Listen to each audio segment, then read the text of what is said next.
Okay, hi y'alls. Welcome back to Gosh Darn Dandy Time. Please click like, subscribe, and comment if you like this video before you watch it or after you watch it. I don't freaking care. Do either one. So today we're going to do a book review. Like my other videos, which are mostly about books. Today's book review is a book I've had since I was in 2nd grade. So about 8.5, I think. And now I'm 29, so I think I've had it for 21 years. I wouldn't doubt it. Probably 21 years. 21 years I've had this book. So it is called, forgive me if I mispronounce this, but I've always called it The Araboolies of Liberty Street.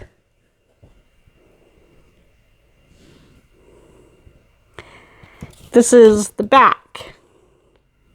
It was a book about acceptance. About accepting your neighbor for whom he or she is, regardless of their physical attributes, regardless of their income, regardless of who they are, where they came from. Accepting them for who they are in their hearts, because they accept you for what's in your heart.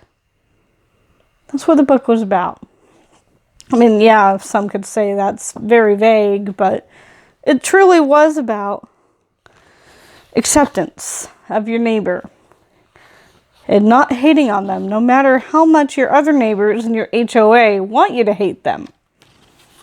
Because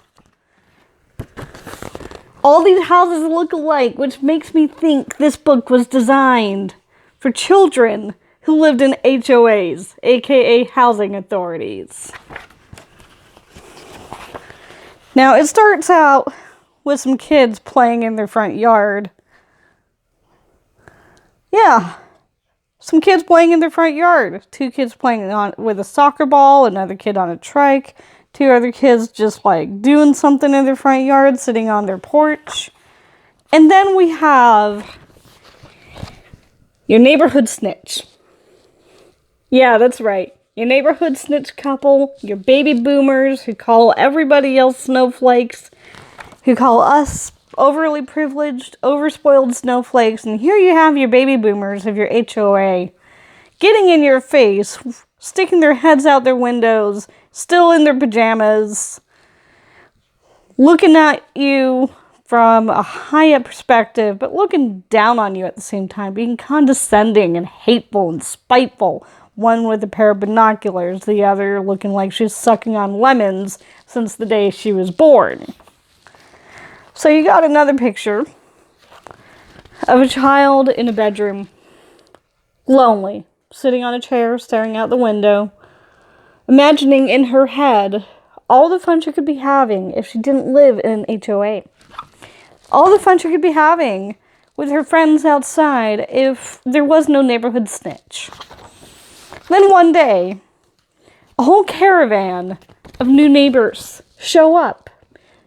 The caravan is in different colors. The people are of different colors, different heights, different hair types, different animals, different decorations, different furniture. Oh my goodness, wouldn't you look at that? Wow. So anyways, the story goes that you live in an HOA. You have your neighborhood snitches who are baby boomers or senior citizens who have nothing else to do because they're retired and they're bored with their lives, but they want to make other people's lives miserable. And then you have new neighbors move in who throw off the rhythm or the non-existent rhythm of your HOA. And these new neighbors have bright colors, they have crazy animals, they have different furniture, they have their animals live inside their house, and then the people put their California king-size bed, all 3 of them, outside the house on the front lawn.